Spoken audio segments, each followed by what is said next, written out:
தமிழ்நாட்டில் உள்ள 49 கேந்திர வித்யாலயா பள்ளிகளில் தமிழ் பயிற்றுவிக்க ஒரு தமிழ் ஆசிரியர் கூட கிடையாது. இது ரொம்ப கவனிக்க வேண்டிய விஷயம். 49 ஸ்கூல் இருக்கு, ஒரு தமிழ் ஆசிரியர் கூட கிடையாதுனாக்கா இது எந்த மாதிரியான போக்கை கையாளுகிறதுன்றது தமிழ்நாடு அரசு மூலம் இது கூர்ந்து கவனிக்கணும். தமிழகத்தில் உள்ள கேந்திர வித்யாலயா பள்ளிகளில் 6 முதல் 8ஆம் வகுப்பு வரை சமஸ்கிருதம், ஹிந்தி கட்டாயம். கிட்டத்தட்ட பார்த்தீங்கன்னாக்கா பள்ளிக்கூடம் கிட்டத்தட்ட பள்ளி அறையா படுக்கை அறையா அப்படின்ற மாதிரியான ஒரு சமீப காலமான செய்தியெல்லாம் நீங்கள் பார்த்தீங்கன்னா தெரியும். குழந்தைகளுக்கு மீதான பாலியல் அத்துமீறல்களை சில ஆசிரியர்களே செய்யக்கூடியது ஒரு மோசமான அவலம். ஆனால் யார் ஏரியாவில் யார் சீன் போகிறேன்னு சொல்லி அன்பில் பேசுவார். 20 ஆண்டு காலம் போக்சோவுக்காக கைது செய்யப்பட்டவனுக்கு இது வரைக்கும் தண்டனை கொடுக்கப்பட்டதானா தமிழ்நாட்டில் இல்லை. அவன் காலையில் ஜெயிலு, சாயங்காலம் பெயில்னு வெளியே வந்துடுறான். சட்டத்தில் இருக்கக்கூடிய அந்த ஓட்டைகளை பயன்படுத்துவதாக இருக்கட்டும், அவனுக்காக ஆஜராகக்கூடிய வழக்கறிஞர்களாக இருக்கட்டும், அவர்களுக்கு எந்த நுட்பமான விஷயத்தை கையாண்டு வெளியில் கொண்டு வராங்க. கிட்டத்தட்ட சேகர் பாபு சொல்கிறாரு 2026க்கு ட்ரெய்லர் இதுதான் மெயின் பிக்சர் சட்டமன்ற தேர்தலில் பார்ப்பீங்க. அறிவுக்கு பொருத்தமில்லாமே இப்படி பேசுறது. ட்ரெய்லரு எவ்வளோ படத்துக்கு ட்ரெய்லர் வெளியே படம் நக்கிட்டு போனதுலாம் தெரியுமா உங்களுக்கு? அந்த வகை தான் இப்போ திமுக நடக்க போகுது. நீங்கள் ஆள் இல்லாத பொட்டல் காட்டில் நின்றுட்டு கம்பு சுற்றிட்டு நாங்கள் ஜெயிச்சிட்டோம் சொல்லி பேசுறது, காசு கொடுத்து எல்லா வேலையும் செஞ்சுட்டு நாங்கள் ஜெயிச்சிட்டோம் பேசுறதெல்லாம் அதெல்லாம் ஏற்பு கொடுத்து கிடையாது. 2026 உங்களுக்கு ஆலமரம் எப்படி வேரோட சாய போகுது.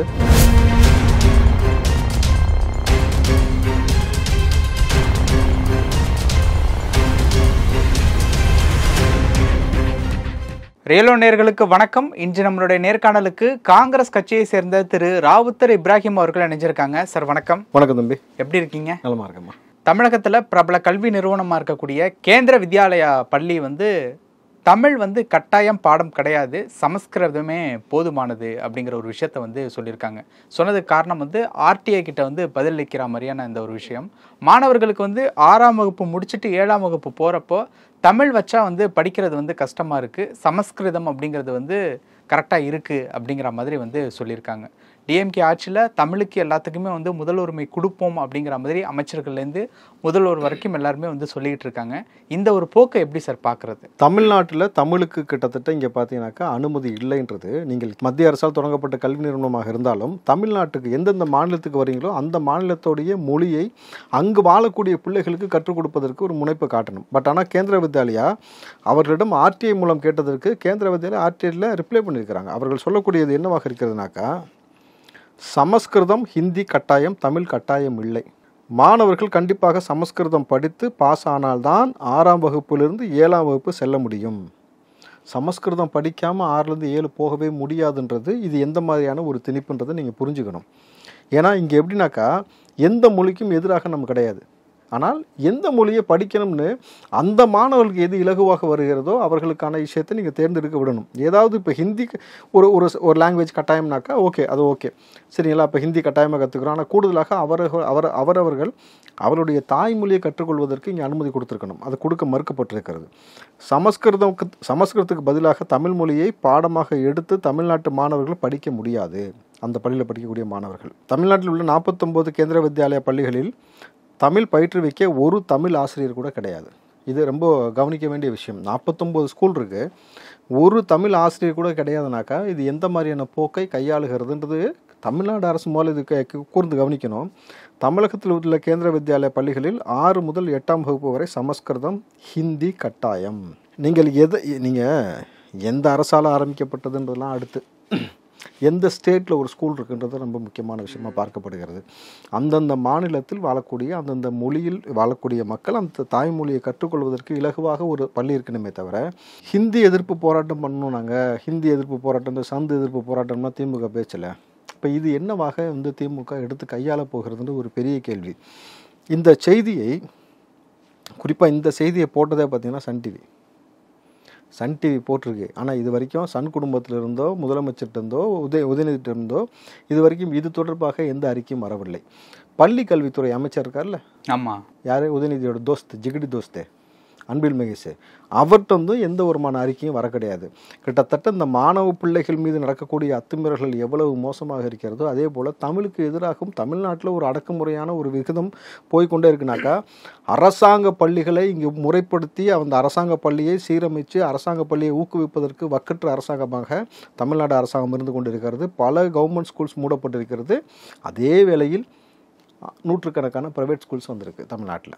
ஸோ ரெண்டையுமே நீங்கள் புரிஞ்சுக்கிட்டீங்கன்னாக்கா அப்போது எந்த இடத்தில் அரசாங்கம் கல்வியில் கோட்டை விடுகிறது, மாணவ பிள்ளைகளை படிக்க வைப்பதற்கு எந்த முனைப்பும் இங்கே காட்டாமல் கிட்டத்தட்ட பார்த்தீங்கன்னாக்கா பள்ளிக்கூடம் வந்து கிட்டத்தட்ட பள்ளி அறையா படுக்கை அறையா அப்படின்ற மாதிரியான ஒரு சமீப காலமான செய்தியெல்லாம் நீங்கள் பார்த்தீங்கன்னா தெரியும். குழந்தைகளுக்கு மீதான பாலியல் அத்துமீறல்களை சில ஆசிரியர்களே செய்யக்கூடியது ஒரு மோசமான அவலம். ஆனால் யார் ஏரியாவில் வந்து யார் சீன் போகிறேன்னு சொல்லி அன்பில் மகேஷ் பேசுவார். ஆனால் இதை குறித்து அவர் பேசுகிறாருன்னா பேசலை. இப்போ அண்மை காலமாக இப்போ இந்த தமிழுக்கு எதிராக நீங்கள் ஒரு விஷயம் புரிஞ்சுக்கணும். ஒரு இனத்தை அழிக்கணும்னா அந்த மொழியில் முதல்ல கை வச்சு, மொழி அழிச்சிட்டாலும் இனம் அழிஞ்சிடும்.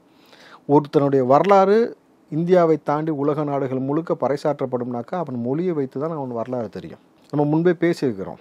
பிரமிடில் வந்து எகிப்தில் கிட்டத்தட்ட பார்த்திங்கன்னா மம்மியோடைய மூக்கில் வந்து மிளகு இருக்குனாக்கா தமிழருடைய மரபு எங்கே வரைக்கும் போயிருக்குன்னு ஒரு விஷயம் புரிஞ்சிருக்கு. உலகம் முழுக்க தமிழ் சார்ந்த பெயர்கள் எல்லா இடத்துலையும் இருக்குனாக்கா கடல் மார்க்கமாக பயணம் செய்து வணிகம் செய்யக்கூடிய நபர்கள் எல்லா இடத்துலையும் வாழ்ந்த பொழுது தமிழ் பரவி இருக்கிறது. ஏஆர் ரஹ்மான் ஆஸ்கார் விருது பெற்றவுடன் எல்லா புகழும் இறைவனுக்கேன்னு தமிழில் சொன்ன பிறகு தான் எந்த மொழின்னு தேடினான். அப்போ தான் தெரியப்பட்டது கல் தோன்ற மண் தோன்ற காலத்தில் முன் தோன்றிய மூத்த குடி தமிழ் மொழின்னும் பொழுது அந்த மொழிக்கான சிறப்பு என்ன, இந்த மக்களுக்கான வரலாறு என்னென்னு. ஆனால் தமிழ்நாட்டில் இன்றைக்கி ஸ்டாலின் வாழ்ந்துக்கிட்டு இருக்காரு, அவருடைய ஆட்சி நடந்து கொண்டு இருக்கிறது. ஆனால் இது போன்ற நிகழ்வுகள் தொடர்ச்சியாக நடந்து கொண்டு இருக்கிறது. அவர்கள் வீட்டு பிள்ளைகளே தமிழ் மூலம் படிச்சிருக்காங்களானாக்கா அது பெரிய கேள்விக்குறி. எல்லாமே பார்த்தீங்கன்னாக்கா ப்ரைவேட் கான்வெண்ட்டில் படிக்கிறதா இருக்கட்டும், இன்டர்நேஷ்னல் ஸ்கூலில் படிக்கிறதா இருக்கட்டும், ஐஜிசிஎஸ்சி சிலபஸில் படிக்கிறதாக இருக்கட்டும், ஆனால் யாருக்குமே அவர்களுக்கு முதல்ல தமிழ் தெரியல. எனக்கு தெரிஞ்சு துணை முதலமைச்சரே தமிழ் எழுத சொன்னால் தப்பில்லாமல் எழுதுவாரான்றதே ஒரு பெரிய கேள்வி குறிதான பொழுது. ஏன்னா கேட்டால் நாங்களும் தமிழ் இல்லைன்னு சொல்லுவாங்களா என்னன்னு தெரியல. அப்போது எந்த வகையில் எதெல்லாம் நடக்கக்கூடாதோ எல்லாமே இந்த ஆட்சியில் நடந்து கொண்டு இருக்கணும் பொழுது இதுவும் கவனத்துக்கு உட்பட்டது. ஓகே, இதை தொடர்ந்து அன்பில் மகேஷ் பொய்யாமொழியை பற்றி பேசியிருந்தீங்க இல்லைங்களா?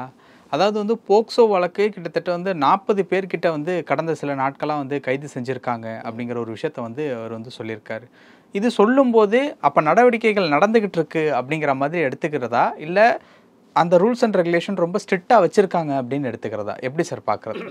கிட்டத்தட்ட 110லேருந்து 120 வழக்குகள் ஒரு மாத காலத்தில் கொண்டு பாலியல் குற்ற சம்பவங்களுக்காக வழக்கு பதிவு செய்யப்பட்டிருக்கிறது. இதில் குறிப்பாக 18 வயதுக்கு உட்பட்ட குழந்தைகள் மீது, அதுவும் பள்ளிகளில் மட்டும் அந்த அசம்பாவிதம் நடந்து பதிவு செய்யப்பட்ட வழக்கே 40 வழக்குன்றாங்க. 40 போக்சோ வழக்கு. சட்டம் சொல்வது என்னன்னாக்கா, போக்சோ வழக்கில் ஒருவன் கைது செய்யப்பட்டால் அவனுக்கு 20 ஆண்டு கால கடுங்காவல் தண்டனை. ஆனால் இது வரைக்கும் நான் இப்போ தான் வந்து ஒரு அட்வொகேட்டை கூட நான் பேசிட்டு வரேன். இது வரைக்கும் 20 ஆண்டு காலம் போக்சோவுக்காக கைது செய்யப்பட்டவனுக்கு இது வரைக்கும் தண்டனை கொடுக்கப்பட்டதானா தமிழ்நாட்டில் இல்லை.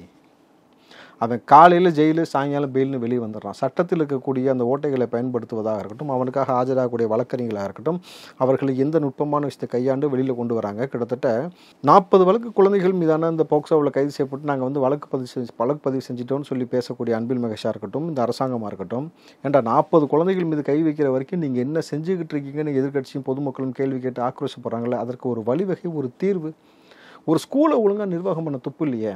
காம்பவுண்ட் இடிஞ்சு விழுகுது, பல ஸ்கூலில் டாய்லெட் ஃபெசிலிட்டி சரியாக இல்லை, பல ஸ்கூலில் தண்ணீர் இல்லை, ஆசிரியர்களே இல்லாத ஸ்கூல், இன்னும் மரத்தடியில் உட்கார வச்சு 2025 வந்துட்டோம், மரத்தடியில் உட்கார வச்சு சொல்லிக் கொடுக்குற அளவுக்கு இருக்குது. குருகுல கல்வி இருந்துச்சு ஒரு காலத்தில், அதுக்கப்புறம் இதே மாதிரி வந்து மரத்தடியில் உட்கார வச்சு எழுதுது. அதுவும் அன்பில் மகேஷ் மொழி அந்த ஊர் சைடில் தான் வருது, திருவரம்பூர் ஊர் சைடு. அன்பில் மகேஷ் கிட்டத்தட்ட பார்த்தீங்கன்னா அவங்க பேர் வைக்கிறதெல்லாம் பார்த்தீங்கன்னாக்கா எப்படி பேர் வச்சுருக்காங்க தெரியுங்களா? அது அவங்களோட ஊர் பேர். அழகாக தமிழ் பேர் மாதிரி வச்சுட்டு போகிறது. ஆனால் வந்து எந்த துறையை யாரிடம் ஒப்படைத்தால் சரியாக இருக்கும்ன்றது இங்கே யாருக்குமே ஒரு புரிதல் இல்லை. அன்பில் மகேஷுக்கு பள்ளிக்கல்வித்துறை கொடுத்தீங்களே தவிர இது வரைக்கும் 4 வருஷத்தில் அன்பில் மகேஷ் அந்த பள்ளிக்கல்வித்துறையில் உட்காந்து எடுத்த இனிஷியேட்டிவ் என்ன, மாணவ பிள்ளைகளுடைய படிப்புக்கான உத்வேகத்தை கொடுக்கக்கூடிய வேலை என்ன செய்தார், அவருடைய பாதுகாப்பிற்காக என்ன செய்தார், பெற்றோரிடம் எந்த அளவுக்கு வந்து கிட்டத்தட்ட உட்காந்து ஒரு ஆலோசனை வந்து பெற்றிருக்கிறார், எந்த வகையான பாதுகாப்பு உறுதி செஞ்சிருக்கிறார், எதுவுமே கிடையாது. இன்னும் சொல்ல போனீங்கன்னாக்கா தமிழ்நாட்டில் ஒரு போராட்டம், பாடசாலைக்கு பிள்ளைகளை அனுப்ப மாட்டோன்னு பெற்றோர்கள் போகக்கூடிய ஒரு மோசமான ஒரு கேவலமான ஆட்சினாக்கா அது இப்போ நடந்து கொண்டிருக்கிறது.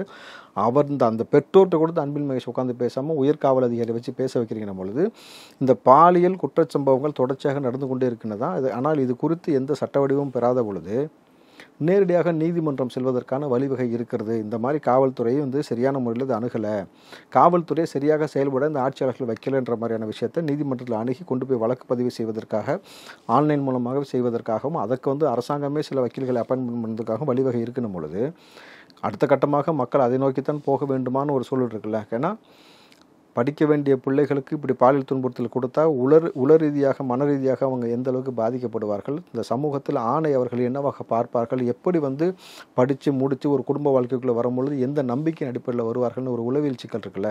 இந்த எல்லா உளவியல் சிக்கலுக்கும் வந்து ஒரு மோசமான ஒரு ஆட்சி காரணமாக இருக்குது. இங்கே எல்லோருக்குள்ளேயும் ஒரு மிருகத்தனம் இருக்கும். நீங்கள் ஜூவில் இருக்க மிருகத்திலே நீங்கள் பார்த்தீங்கன்னா கையில் கொம்பு இருந்தாக்கா சேட்டை பண்ணாது.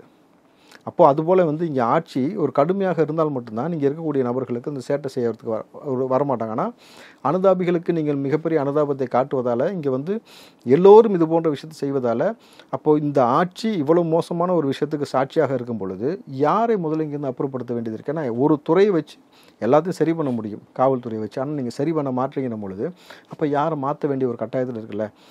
இளம் தலைமுறை குழந்தைகளுக்கும் பெண்களுக்கும் பாதுகாப்பு இல்லாத சூழலை, இன்னும் கருவில் இருக்க பிள்ளை கூட பாதுகாப்பு இல்லை. இந்த ட்ரெயின்லேருந்து தள்ளிவிட்டு அந்த பெண்ணுடைய குழந்தை இறந்துருக்குன்னும் பொழுது தாலாட்டு கேட்கல, தாய்முகத்தை பார்க்கல, ஆனால் வந்து கிட்டத்தட்ட நேரடியாக மன்னரைக்கு செல்கிறதுன்னும் பொழுது இந்த மன்னர் ஆட்சியில் எப்படியான ஒரு ஆட்சி நடக்கின்றதை மக்கள் யதார்த்தத்தை புரிந்து கொள்ளணும்ன்ற. ஈரோடு கிழக்கு இடைத்தேர்தலினுடைய முடிவு வந்து திமுகவை குஷிப்படுத்தியிருக்கா எப்படி? ஏங்க எதுவும் கேபரே டான்ஸ் எதுவும் போட்டு ஆட விட்டாங்களா? இல்லை, இந்த வெற்றியை சொல்கிறேன் சார். 1,15,000 மேலே வாக்குகள் வாங்கி இது பண்ணியிருக்காங்க. சேகர் பாபு சொல்கிறாரு 2026 ட்ரெய்லர் வந்து இதுதான் மெயின் பிக்சர் வந்து சட்டமன்ற தேர்தலில் பார்ப்பீங்க, இந்த மாதிரியான விஷயங்கள் வந்து சொல்லியிருக்காங்க. இதை தான் கேட்குறேன். அறிவுக்கு பொருத்தமில்லாமே இப்படி பேசுறது. ட்ரெய்லரு எவ்வளோ படத்துக்கு ட்ரெய்லர் வெளியே வந்து படம் நக்கிட்டு போனதெல்லாம் தெரியுமா உங்களுக்கு? அந்த வகை தான் இப்போ திமுக நடக்க போகுது. நீங்கள் வந்து ஆள் இல்லாத பொட்டல் காட்டில் நின்றுட்டு கம்பு சுற்றிட்டு நாங்கள் ஜெயிச்சிட்டோம் சொல்லி பேசுறது, காசு கொடுத்து எல்லா வேலையும் செஞ்சுட்டு நாங்கள் ஜெயிச்சிட்டோன்னு பேசுறதெல்லாம் கிடையாது.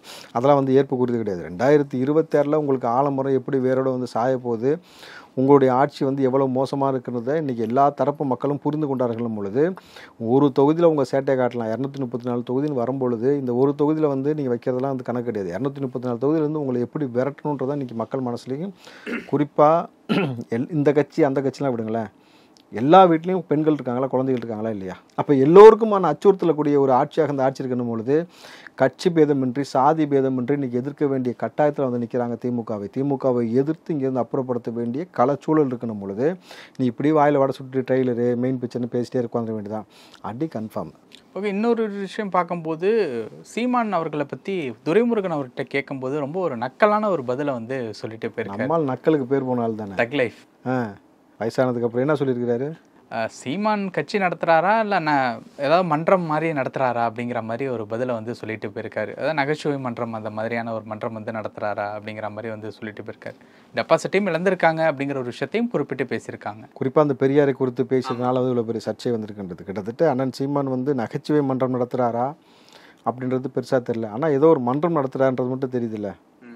நீங்கள் ஒரு அரசியல் கட்சி என்ன முன்னெடுப்பை எடுத்து மக்களுக்கு எதை சொல்ல வேண்டுமோ அதையும் சொல்லிட்டு எதை சொல்லக்கூடாதோ அதையும் பேசி வைக்கும் பொழுது தான் வந்து பார்த்தீங்கன்னாக்கா மக்கள் உங்களை புறக்கணிக்கக்கூடிய ஒரு சூழல் நீங்கள் எழுந்திருக்கிறதுன்ற பொழுது அண்ணன் சீமான் அவர்கள் இதுக்கு மேலேயாவது எல்லாத்தையும் தூக்கி போட்டு எதை பேசணும் எதை பேசக்கூடாது, இந்த சமூகத்திற்கு எது தேவை எது தேவையில்லை என்பதை எடுத்து நீங்கள் பேசணும்.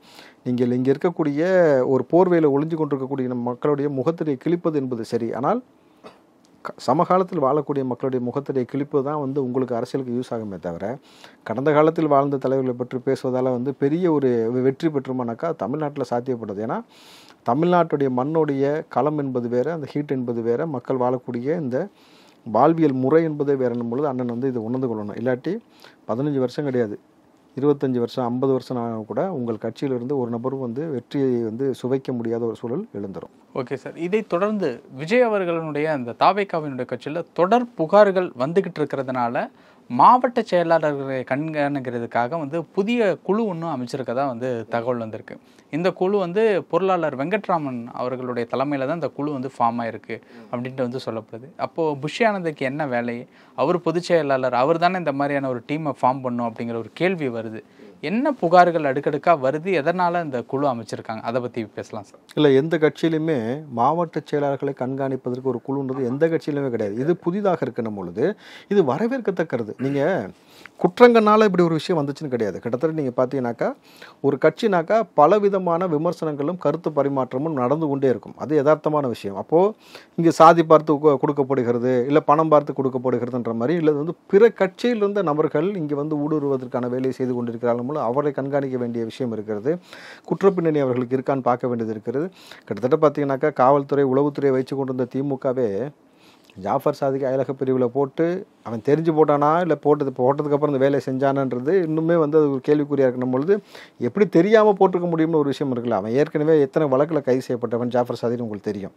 அவன் எவ்வளோ மிக முக்கியமான வழக்கிலலாம் கைது செய்யப்பட்ட நபர்னு தெரியும். அவனை கொண்டு வந்து போட்டு நீங்கள் வந்து இன்டர்நேஷ்னல் லெவலில் மெத்து கடத்துறது ட்ரக்கு கடத்துகிற வேலையை அவன் செஞ்சுருக்கான பொழுது விஜயிடம் வந்து காவல்துறையோ உளவுத்துறையோ கிடையாதுன்னும் பொழுது அப்போ இன்றைக்கு அந்த வெங்கட்ராமன் அவர்கள் வந்து ஒரு அட்வொகேட்டும் கூட அவர் தலைமையில் அந்த குழு போட்டிருக்கும் போது சட்ட ரீதியாக இவர்களை பற்றின பேக்ரவுண்ட் வெரிஃபிகேஷன் எடுத்து சில விஷயத்தை பார்ப்பதற்கான ஒரு குழுவை வந்து விஜய் போட்டிருக்காருன்னா முதல் முறையாக ஒரு கட்சி மாவட்ட செயலாளரை கண்காணிக்கிறதுக்கு இப்படி ஒரு விஷயம் போட்டுக்கணும் பொழுது உள்ளபடி இது வரவேற்கத்தக்கது. அப்போ அது ஒரு ஆரோக்கியமான போக்காக பார்க்குறோம். இந்த ஆரோக்கியமான போக்கு இது அப்படியே நீடிக்கும் பொழுது கட்சியில் உள்ள நபர்கள் ஒரு தாந்தோணித்தனமாக ஏதாவது செய்வதற்கான வாய்ப்பு இருந்தால் கூட அதை செய்ய மாட்டார்கள், தவிர்த்து கொள்ளணும். ஏன்னா வந்து நீங்கள் வந்து பதவி வாங்கினவொடனே கிட்டத்தட்ட குறுநில மன்னர்கள் போல் வந்து மாவட்ட செயலாளர் நடந்து கொள்கிறார்கள்ன்ற மாதிரியான செய்தியை ஊடகம் போடுதுன்னும் பொழுது நடந்தாங்களா இல்லையான்றது இன்னும் வந்து உறுதிப்படுத்தப்படல. ஆனால் ஒரு வேளை அப்படி நடக்க விடாமல் தடுப்பதற்கு விஜய் இப்படி ஒரு முன்னெச்சரிக்கை நடவடிக்கை எடுக்கிறான் பொழுது உள்ளபடி இது வரவேற்கிறேன். கிட்டத்தட்ட இந்த மெத்தடை இனிமேட்டு வந்து டிவிக்கு ஒவ்வொரு விஷயத்தை இனிஷியேட்டிவ் பண்ணுறதை பார்த்து பிற கட்சிகளும் வந்து இதே போல் செய்யணும்ன்ற முனைக்கு வரணும். ஏன்னா அனுதாபிகள் கொடியை போட்டு டோலில் காசு கொடுக்கறது இல்லை. அனுதாபியாக இருந்தால் என்ன வேணால் செய்யலாம். காவல்துறை உங்கள் நண்பன்ற மாதிரி மிகச்சரியாக பயன்படுத்திட்டு பெண்ணை ரேப் பண்ணுவான். இந்த பக்கம் பார்த்தீங்கன்னா போலீஸ்காரங்க கூட தொடர்பில் இருப்பான். பல நபர்கள் கட்சியில் உட்காந்து வந்து பல வயசில் செய்வான். அமைச்சராக இருந்தாலும் பணத்தை கொண்டு போய் பணத்தை கூட ஒழிச்சு வைப்பார், பல வழக்குகள் வாங்குவார். அப்படின்னும் பொழுது இந்த மாதிரி சிஸ்டமேட்டிக்லாம் உடைக்கணுன்றதுக்கான ஒரு விஜய் ஒரு முன்னெடுப்பு எடுத்துக்கான பொழுது வரவேற்கத்தக்கது. நிறைய விஷயங்கள் பகிர்ந்துக்கிட்டீங்க. நேரத்துக்கு ரொம்ப நன்றி. நன்றி தம்பி.